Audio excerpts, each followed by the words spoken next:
నమస్కారం. City cable CPC న్యూస్కు స్వాగతం. ముందుగా ముఖ్యాంశాలు. సార్వత్రిక ఎన్నికల్లో ప్రొద్దుటూరు ఎమ్మెల్యే రాచమల్లు శివప్రసాద్ రెడ్డికి ఓటమి తప్పదు. మీడియాతో టీడీపీ నేత సురేష్ నాయుడు వెల్లడి.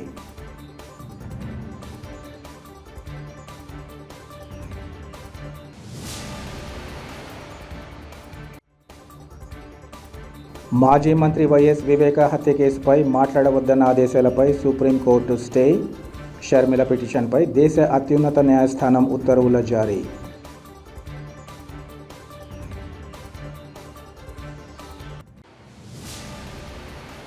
సార్వత్రిక ఎన్నికల్లో జిల్లాలోని ప్రొద్దుటూరు ఎమ్మెల్యే రాచమల్లు శివప్రసాద్ రెడ్డికి ఓటమి తప్పదని టీడీపీ నేత సురేష్ నాయుడు తెలిపారు.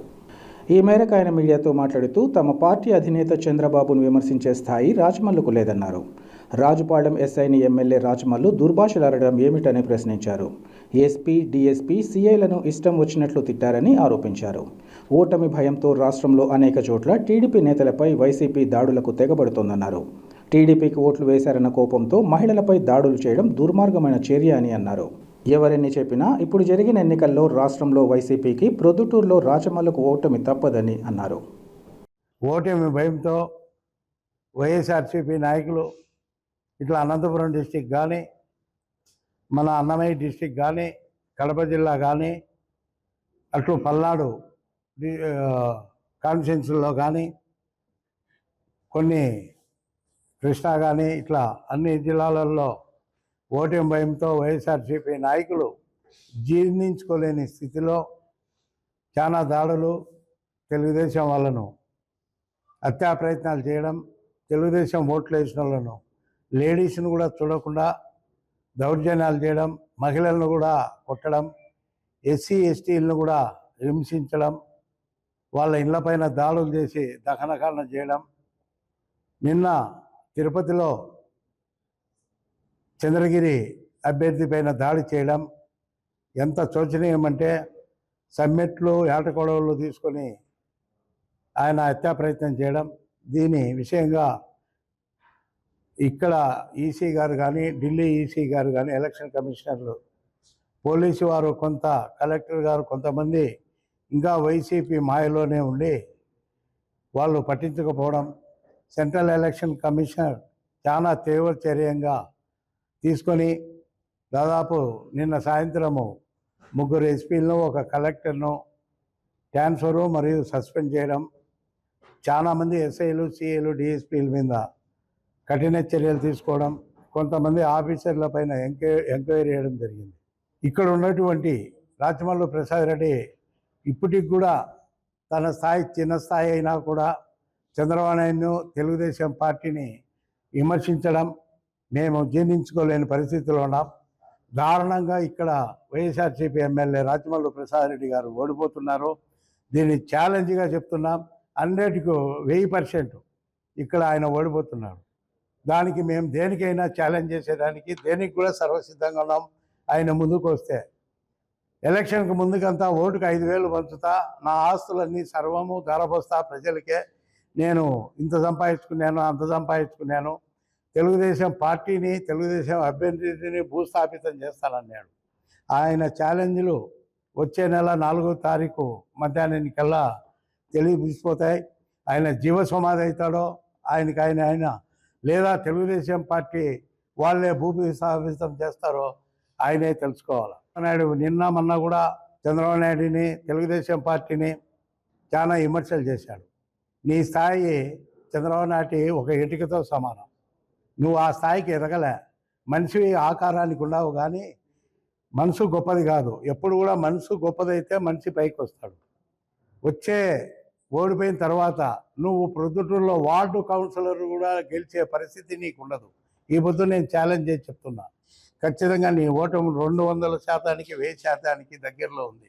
భారీ మెజార్టీతో ఇక్కడ తెలుగుదేశం పార్టీ అభ్యర్థి గౌరవనీయులు పెద్దలు నంద్యాల వరదరారెడ్డి గారు గెలుస్తున్నారు. తప్పకుండా నీ రామ్ గోపాల్ వర్మ సినిమా డైలాగులు, రామ్ గోపాల్ వర్మ సినిమా 10 సంవత్సరాలు ప్రొద్దుటూరు ప్రజలకు చూపించావు, అది తెలుసుకున్నారు ప్రజలు. ఇంకా నీ రామ్ గోపాల్ వర్మ సినిమాలు, నీ డైలాగులు పొద్దుటూరులో మానుకోవాలి. నీ పతనం స్టార్ట్ అయింది. కాబట్టి ఇప్పటికైనా తెలుగుదేశం పార్టీని కానీ తెలుగుదేశం నాయకుని కానీ విమర్శిస్తే ఊరుకునే సమస్య లేదు. దానికి ఎంతైనా ఎదుర్కొంటాం, వెంటాడేదానికి కూడా సిద్ధమే. మేము ఎక్కడికి మేము పారిపోయే వాళ్ళం కాదు. గత 40 సంవత్సరాల నుంచి తెలుగుదేశం పార్టీ గుణాదులను ఏ నాయకుడు కూడా ఎంతో నువ్వు ఒక చిన్న నాయకునివి, నువ్వు కరెంపాకు చెట్టుతో సమానం. అటువంటి నాయకుని ఈ మహావృక్షాన్ని కదిలించాలంటే నీ వల్ల కాదు. నీ అటువంటి 1000 మందితో కూడా నీకు చేత కాదని తెలియజేసుకుంటున్నాం. ఇప్పటికైనా మాటలు మానుకొని గౌరవప్రదంగా ప్రజలు మన్ననలు పొందే అవకాశం చూసుకో. కానీ ఎక్కువ మాట్లాడి నీ స్థాయికి మించి ఎక్కువ మాట్లాడితే పరిణామాలు తీవ్రంగా ఉంటాయి. నిన్న జరిగిన ప్రశాంత ఎలక్షన్లలో రాజపాలెం ఎస్ఐని తిట్టినావు. ఎవరికి తెలియదు అనుకుంటున్నావా? పోలీసు వ్యవస్థ నీ గుప్పెట్లో పెట్టుకోవాలనుకుంటున్నావా? నేను వేయించిన కుక్కల మాదిరి పనిచేయాలని పోలీసు వ్యవస్థతో మాట్లాడతావా నువ్వు? ఎంత నీచమైంది! రాజపాలెం ఎస్ఐ ఒక జీపులో ఏటగొడవలు గుడ్డల్లో పెట్టుకొని తిరిగితే అతను సీజ్ చేస్తే ఆ ఎస్ఐ నీ ఇష్టం వచ్చినట్టు మాట్లాడినావు. నేను వేయించుకునే దొంగనా కొడుకులు పోలీసుల్లోని నువ్వు మాట్లాడినావు. డిఎస్పీని ఏ విధంగా మాట్లాడినావు నువ్వు? ఎస్పీని ఏ విధంగా మాట్లాడుతున్నావు? ఏం పోలీసు వాళ్ళు నువ్వు వేయించుకుంటే నీ గుమస్తాలానా? నువ్వు ఊరికి వేయించుకున్నావా? పోలీసు అందరితో డబ్బులు తీసుకొని మామూలు తీసుకొని నువ్వు నీ బామర్ది వేయించుకున్నారు. ఏ ప్రజాస్వామ్యం నీ చేతిలో ఉంది అనుకుంటున్నావా? చట్టం నీ అబ్బ సుత్తరికం అనుకుంటున్నావా? వచ్చేది తెలుగుదేశం ప్రభుత్వం. మేము ఆ విధంగా చేయం. ఏ విధంగా చేయాలనో మాకు తెలుసు. నువ్వు ఎక్కడుంటావో మాకు తెలుసు. నీ వ్యవస్థ ఎక్కడుంటారో, నీ సపోర్టర్ ఎక్కడుంటారో మాకు తెలుసు. వాళ్ళు చేసిన అరాచకాలు, వాళ్ళు చేసిన వ్యాపారాలు, వాళ్ళు చేసిన వసూళ్ళు, ఈ బుద్ధుడికి కూడా నీ దగ్గర 40 మంది క్రికెట్ బుకీళ్ళు వార్డు తిరిగి ప్రచారం చేశారు నీకు ఖర్చులు పెట్టుకొని. ఎప్పుడు ఏ ప్రోగ్రాం జరిగినా ఫ్లెక్సీలు వేస్తారు నీకు. వాళ్ళ లిస్టు మా దగ్గర ఉంది. ఇడిచిపెడతాం అనుకుంటున్నావా? ప్రతినిత్యం ప్రజలు సంచరించే ప్రాంతమైన కలెక్టరేట్ వద్ద గల సుబ్రహ్మణ్య స్వామి ఆలయంలో చోరీ జరిగింది. కడప నగరం మహావీర్ సర్కిల్ దగ్గర వెలిసిన శ్రీ సుబ్రహ్మణ్య స్వామి ఆలయంలో నిన్న తెల్లవారుజామున 2 గంటల ప్రాంతంలో దొంగతనం జరిగింది. ఈ ఘటనలో స్వామికి సంబంధించిన వెండి కిరీటం, కొంత నగదుతో పాటు ఆలయంలోని సీసీ కెమెరాలు ధ్వంసం చేసినట్లు గుర్తించారు. దొంగతనం విషయాన్ని తెలుసుకున్న అర్చకులు సందీప్ శర్మ వెంటనే అర్చక సమైక్య అధ్యక్షులు విజయ్ స్వామి, అర్చక సభ్యులు ప్రభాకర్ స్వామి, కొప్పర్తి స్వామి, సుధీర్ స్వామి, కిరణ్ స్వామి, ధార్మికవేత్తలు భార్గవి, మల్లెల రామాంజనేయులకు తెలియజేశారు. దీంతో వారు ఆలయానికి చేరుకొని పరిశీలించి కడప మున్సిపల్ కమిషనర్కు విషయాన్ని తెలియజేశారు. ఇందుకు ఆయన స్పందిస్తూ దేవాలయ భద్రతకు తగిన చర్యలు తీసుకుంటామని తెలిపారు. ఓకే, జై శ్రీరామ్. ఈరోజు కడప నడిబొడ్డు మహావీర్ సర్కిల్ నందు ఇక్కడ పురాతనమైనటువంటి శ్రీ సుబ్రహ్మణ్య స్వామి దేవాలయం నందు ఈ దేవాలయం వచ్చి నిన్నటి రోజు రాత్రి ఇక్కడ అర్చకులు ఇచ్చినటువంటి సమాచారం, నాగుల సందీప్ అర్చకులు ఇచ్చినటువంటి సమాచారం మేరకు మా అర్చక సమైక్య వారికి ఈరోజు ఉదయం 9 గంటలకు ఫోన్ చేసి ఈ విధంగా దేవాలయంలో స్వామికి సంబంధించినటువంటి వెండి కిరీటము అలాగే నగదు కొద్దిగా దొంగతనం జరిగింది అని మాకు సమాచారం ఇవ్వడం జరిగింది. ఈ సమాచారం అందుకున్నటువంటి మేమందరం కూడా ఇక్కడికి వచ్చి భారవి గారు, పుష్పగిరి ప్రదక్షిణ భారవి గారు, అలాగే తులసీశ్వర రెడ్డి గారు, మన అర్చక సమైక్య పెద్దలైనటువంటి ప్రభాకర్ శర్మ గారు, కొప్పర్తి హరిప్రసాద్ శర్మ గారు, కిరణ్ గారు మరియు మేమందరం కూడా అర్చకుల్ని ఇక్కడ రప్పించి అర్చకుల సమక్షంలో ఇక్కడ ఒకసారి పర్యవేక్షించడం జరిగింది.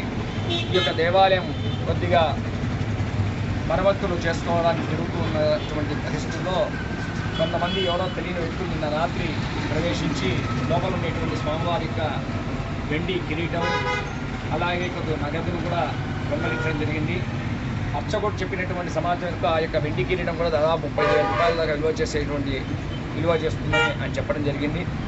దాన్ని పూర్తిగా మేము పరిశీలించి ఈ యొక్క విషయాన్ని పై అధికారుల దృష్టికి తీసుకువెళ్ళి వీరికి న్యాయం జరిగే విధంగా చర్యలు తీసుకోవాల్సిందిగా మేము వారికి మెమరాండం కూడా ఇవ్వాలని నిర్ణయించుకున్నాము. కావున ఇటువంటివి ఇంతకుముందు కూడా నిన్నటి రోజు కూడా వేరే ఒక అమ్మవారి దేవాలయం దొంగతనం జరిగిందని మనం చూడడం జరిగింది మన పత్రికల ద్వారా. ఈ మధ్య కొద్ది దొంగతనం కూడా ఎక్కువ పెరుగుతుంది కాబట్టి దీన్ని మనం ఒకసారి పరిశీలించి తగిన జాగ్రత్తలు దేవాలయాలకు అన్నిటి కూడా తగిన జాగ్రత్త సూచనలు కూడా మనం ఇవ్వవలసిన అవసరం ఉంది. ప్రజలు కూడా అప్రమత్తంగా ఉండి ఇటువంటి అరికట్టాల్సినటువంటి అవసరం ఎంతైనా ఉందని మేము తెలుపుకుంటూ కడప జిల్లా అర్చక సమైక్య అధ్యక్షుడు విజయ్ పట్టారు. మాజీ మంత్రి వైఎస్ వివేక హత్యపై మాట్లాడవద్దన్న ఆదేశాలపై సుప్రీంకోర్టు స్టే విధించింది. వైఎస్ఆర్ కాంగ్రెస్ సిపి అధ్యక్షులు కడప నగర మేయర్ సురేష్ బాబు వేసిన పిటిషన్పై కడప కోర్టు వివేక హత్య కేసుపై మాట్లాడవద్దని ఏప్రిల్ 16న ఆదేశాలు జారీ చేసింది. కడప కోర్టు ఉత్తర్వులను సవాల్ చేస్తూ తొలుత షర్మిల హైకోర్టుకు వెళ్లారు. అయితే షర్మిల దాఖలు చేసిన పిటిషన్ను హైకోర్టు కొట్టివేయడంతో ఆమె హైకోర్టు ఉత్తర్వులను సుప్రీంకోర్టులో సవాల్ చేశారు.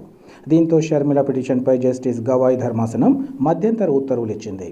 కడప కోర్టు ఉత్తర్వులు సుప్రీం తీర్పునకు విరుద్ధంగా ఉన్నాయని, ఈ ఉత్తర్వులు వాక్ స్వాతంత్రం, స్వేచ్ఛను హరించేలా ఉన్నాయని వ్యాఖ్యానించింది. ప్రతివాదుల వాదన వినకుండా ఏకపక్షంగా ఉత్తర్వులు ఇచ్చారని సుప్రీంకోర్టు వెల్లడించింది. తదుపరి విచారణ వేసవి సెలవుల తర్వాత చేపడతామన్న సుప్రీంకోర్టు ప్రతివాదులందరికీ నోటీసులు జారీ చేయడం జరిగిందని తెలిపింది. వార్తలు ముగించే ముందు ముఖ్యాంశాలు మరోసారి. సార్వత్రిక ఎన్నికల్లో ప్రొద్దుటూరు ఎమ్మెల్యే రాచమల్లు శివప్రసాద్ రెడ్డికి ఓటమి తప్పదు. మీడియాతో టీడీపీ నేత సురేష్ నాయుడు వెల్లడి.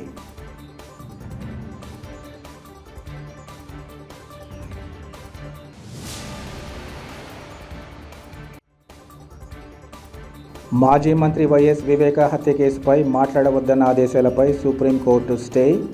షర్మిల పిటిషన్పై దేశ అత్యున్నత న్యాయస్థానం ఉత్తర్వుల జారీ.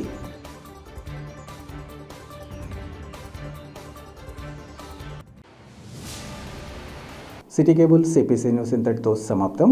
నమస్కారం.